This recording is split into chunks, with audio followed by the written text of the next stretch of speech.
Quando eu tiver X, eu vou ficar alegre. Quando eu tiver Y, eu vou ser a pessoa mais feliz do mundo. Nós costumamos condicionar a nossa alegria, a nossa felicidade a coisas, a conquistas. Mas a verdade é que nós não seremos mais felizes por conquistas humanas e realizações humanas. Eu quero te convidar a permanecer nesse vídeo, onde nós vamos estar entrando no 8º vídeo do nosso devocional de 10 vídeos a respeito da luz dos homens. Esse tema que nós temos usado tanto aqui na nossa comunidade. Eu me chamo Roger, sou pastor da Noma Church em Novo Hamburgo, no Rio Grande do Sul. Eu tenho pastoreado há mais de 20 anos, sou casado com a Anaíse, pai da Liz, da Helena, e tenho o privilégio de experimentar a vida e o Evangelho com Deus nessa jornada há muitos anos. Tem sido desafiadora e tem sido um privilégio conhecer Deus em cada passo. Eu quero te convidar a ficar nesse vídeo, porque nesse vídeo nós vamos pensar mais a respeito dessa preparação de como aconteceu o nascimento de Jesus. E hoje eu queria meditar com você num texto que está em Lucas, no capítulo 1, no verso 39 em diante, que é o encontro entre Maria e sua prima Isabel. E esse é um encontro maravilhoso, onde essas duas primas se encontram e a atmosfera em volta delas é completamente transformada. Através desse encontro, aquilo que elas imaginavam foi completamente mudado. Não pela grandiosidade do cenário em que elas estavam, não pelo número de testemunhas, mas pela presença do sagrado se manifestando no ordinário, no meio de duas pessoas comuns, entre duas pessoas completamente humanas como nós. Maria chega à casa de Isabel trazendo mais que uma visita de cortesia. Ela traz uma promessa. Ela vivia dentro dela uma promessa. Ela trazia em si uma promessa. Um segredo que ainda não tinha forma visível, mas que já pulsava com vida. Eu falei alguns vídeos atrás a respeito de José, de como José poderia ter abandonado Maria e não abandonou. E ele guardou esse segredo. E Maria também guardou esse segredo de estar grávida de Deus. E quando Maria e Isabel se encontram, essas duas mulheres comuns em uma vila sem importância, longe dos holofotes, do império, algo extraordinário acontece. A criança no ventre de Isabel salta de alegria, começa a se mexer no seu ventre de maneira que ela não consegue nem controlar. Não há um coro de anjos descendo nos céus, não há multidões testemunhando, não há um registro oficial, só duas mulheres, duas promessas e uma alegria que nasce antes da confirmação visível. Talvez antes da barriga começar a aparecer.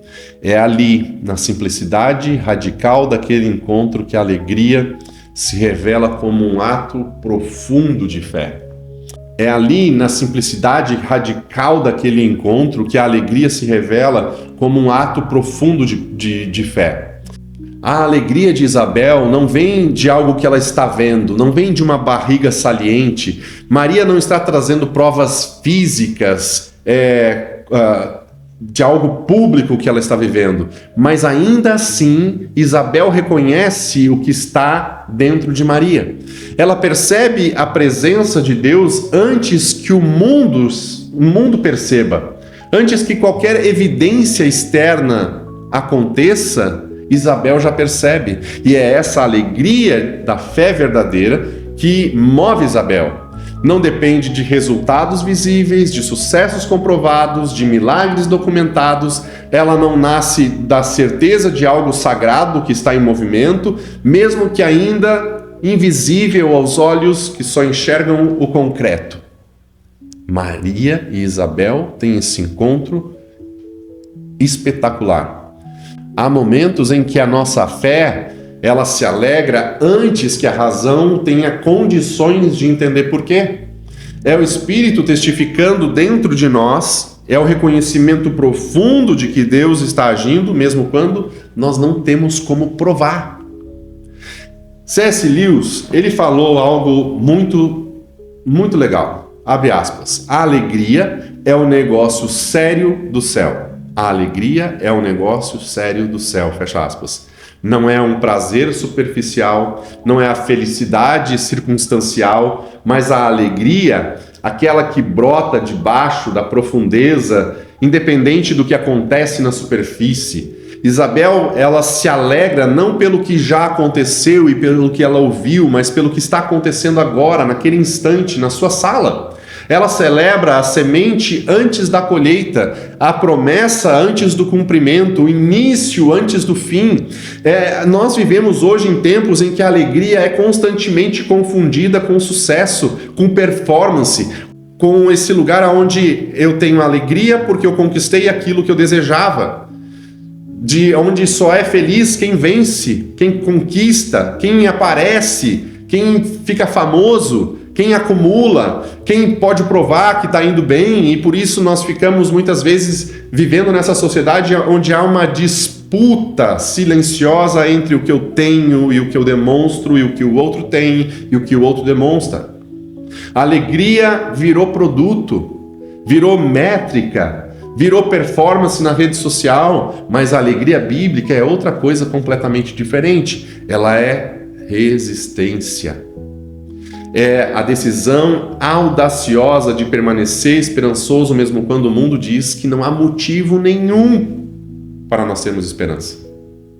É escolher celebrar no meio da espera.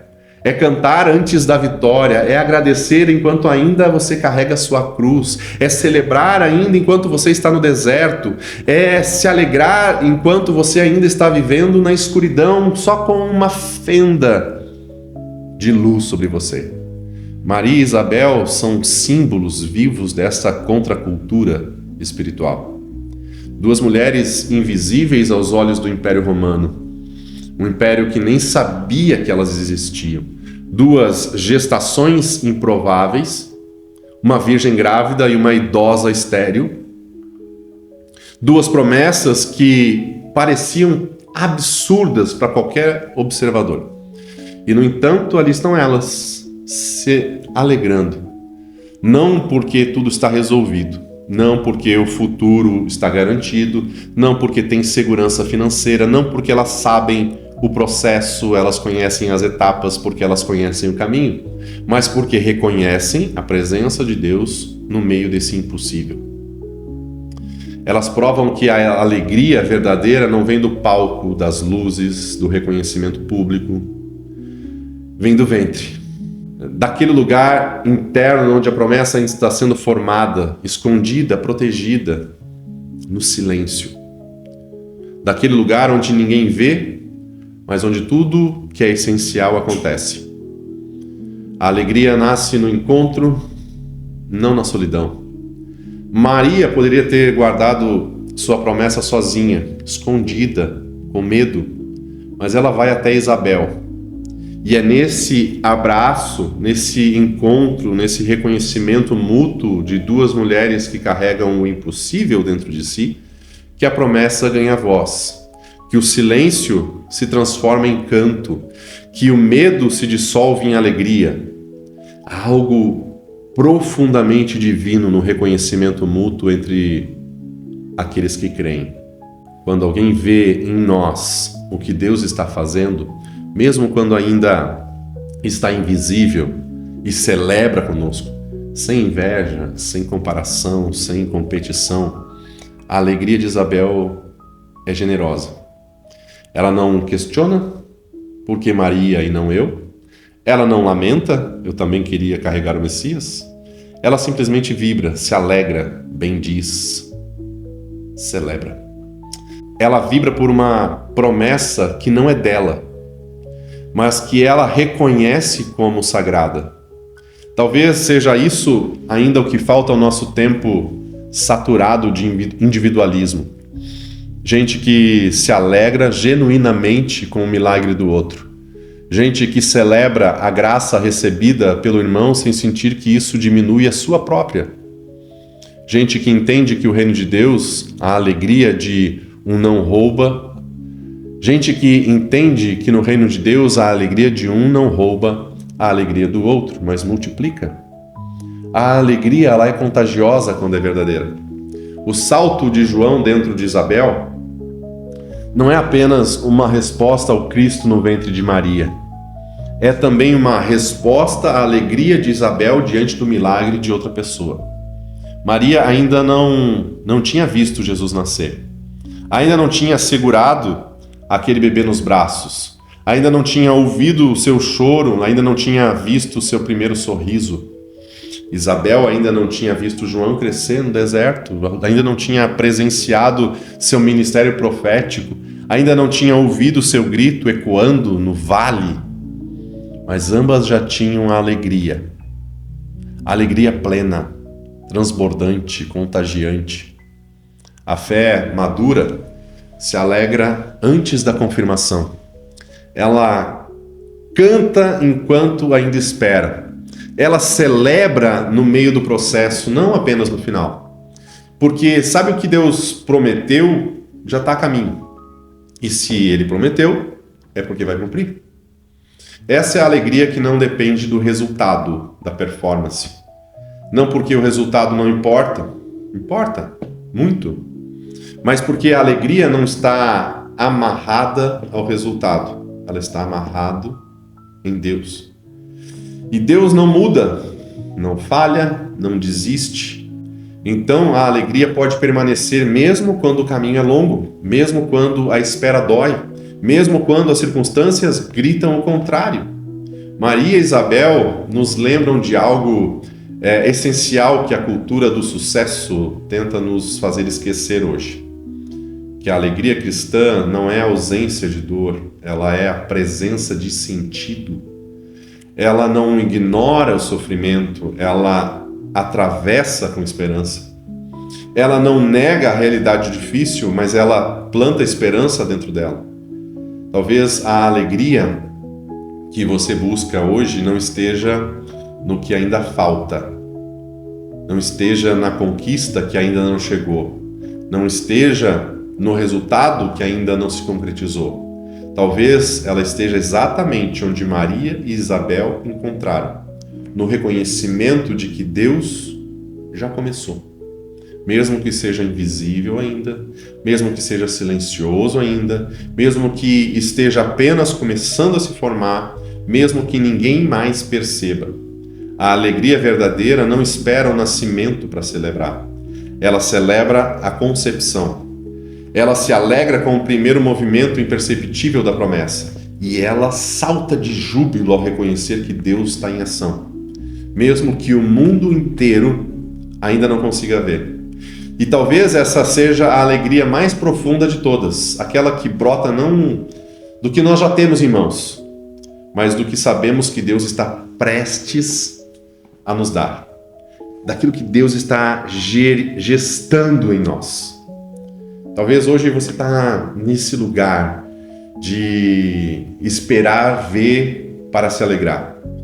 Mas você não precisa esperar, porque uma promessa foi dada, uma voz que ecoa pelos séculos, falou sobre você e profetizou sobre você e prometeu a você. E essa voz, esse alguém, cumpre suas promessas. Eu quero te encorajar nesse vídeo a permanecer e a se alegrar por aquilo que Deus já falou na sua vida.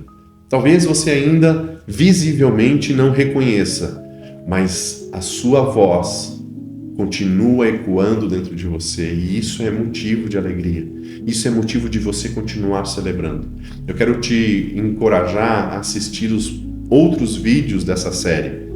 E quero te encorajar a compartilhar esses vídeos com seus amigos, sua família, que eu espero estejam edificando a sua vida. Eu tenho a expectativa de te encontrar no próximo vídeo, se assim Deus quiser, tá bom? Eu te vejo lá.